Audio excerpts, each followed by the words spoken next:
পালঙ্কের মশারি কে যেন আমায় দেখে বলল, ওরে লাল, ওরে লাল, হেতায় নয়, তুই শিগগির সরিয়ে দাঁড়ে চলা। আমার মন বলছি আমি আর বাঁচব না। ওই তো আকাশের দ্বার খুলে কে যেন আমায় ডেকে বলছি, ওই লাল পৃথিবী থাকার জায়গা নয়, তুই শিগগিরি সরিয়ে দাঁড়ে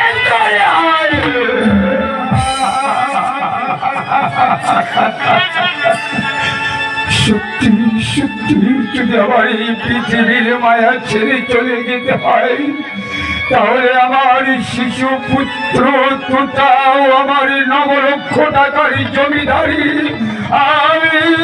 আমি কার হাতে রেখে যাব।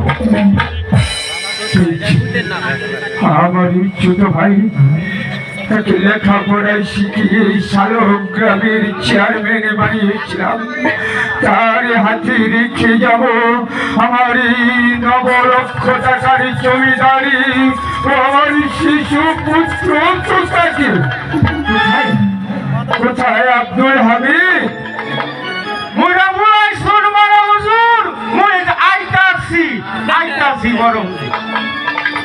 আব্দুল হামিদ, আমার শরীরটা বিশেষ ভালো যাচ্ছে না। এই মুহূর্তে আমার শিশু পুত্র তোতা আর আমার ছোট ভাই দুলু মিয়াকে আমার বৈঠক খানায় পাঠিয়ে দে। আমি এক্ষুনি তাদের আপনার সাথে ঔষধের ব্যবস্থা করে আসি। না রে আব্দুল হামিদ, ঔষধ দিয়ে কোনো কাজ হবে না। ওই ছেলে দেখি পরপার থেকে আমার জন্য ডাক এসেছে, উড়ি লাল, উড়ি লাল।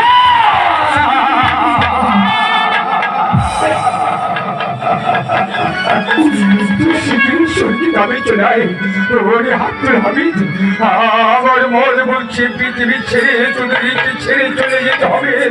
জলদি আমার ছোট ভাই দুলু ও আমার শিশু পুত্র তোতাকে আমার কাছে নিয়ে আয়। গাড়ি আসতে হবে। মই যাইতাছি বড় হুজুর, যাইতাছি।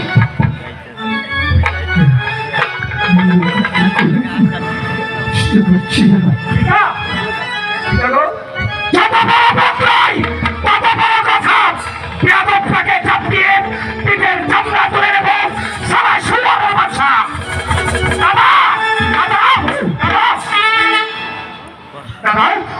কি হয়েছে তোমার দাদা? তুমি এমন করছো কেন দাদা? ভাই শরীরটা ভালো যাচ্ছে না, মনে হয় তোদেরকে ছেড়ে পৃথিবীর মায়া ছেড়ে আমার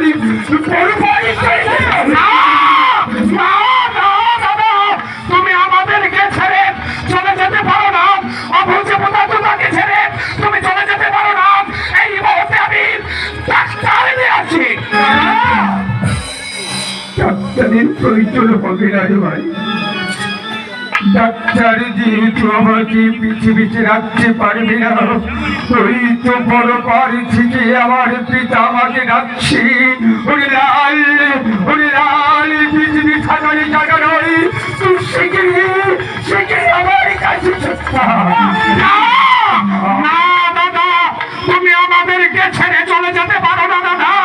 তোতাকে কে দেখবে, কে অনেক দেখাশোনা করবে বলো দাদা?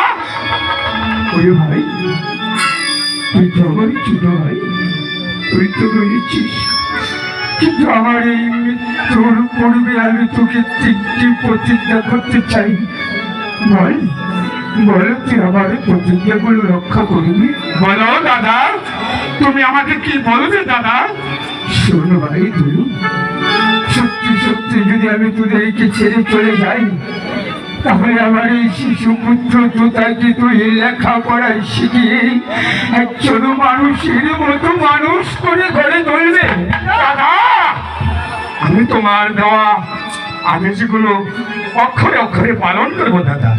আমার দ্বিতীয় সত্য হচ্ছে, আমার তোতা যখন নাবালক থেকে সাবালক প্রাপ্ত হবে, তখন আমার তোতাকে তুই লেখাপড়া শিখিয়ে ভালো উচ্চ বংশের একটা মেয়ের সঙ্গে তারই সাজিয়ে দিবি। দাদা, আমি তোমার কথাগুলো অক্ষরে অক্ষরে গ্রহণ করবো। বলো দাদা, আর কি বলবে তুমি? শোনো ভাই তুই, আমার পিতার রেখে যাওয়া 18 লক্ষ টাকার জমিদারি থেকে 9 লক্ষ টাকার জমিদারি তোর, আর 9 লক্ষ টাকার জমিদারি হচ্ছে আমার এই 9 লক্ষ টাকার জমিদারি আজ আমি তোর নামে উকিল করে দিই।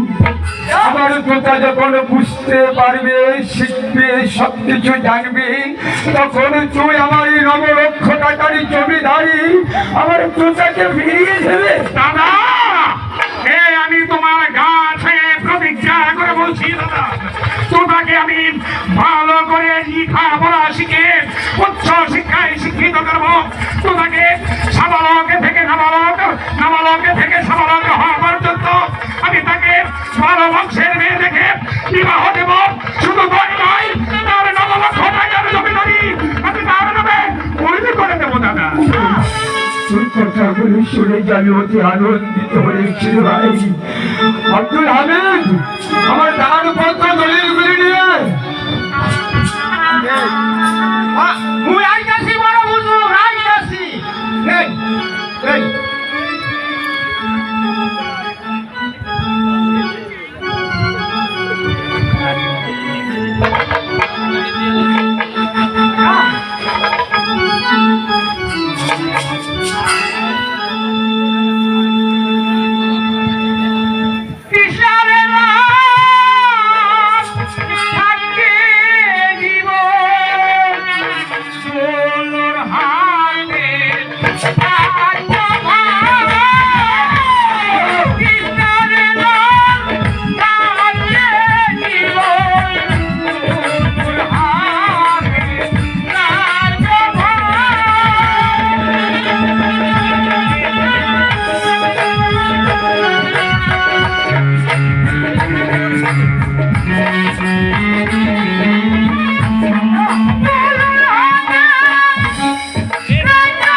তুই ঠিকই বলেছিস ভাই, পাগলের কথায় আমি কর্ণপাতই করবো না।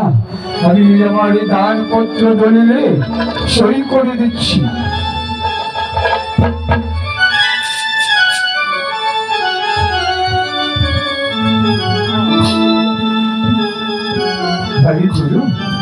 দাদা, তুই আমার শিশু পুত্র জুতাকে দেখে রাখবি। ওরে জুতা, ওই চোখে ডাকছি লাল, ওরে লাল, তুই শিগগিরি চলে আয়, তাই তোমার যাওয়ার সময় হয়ে গেছে।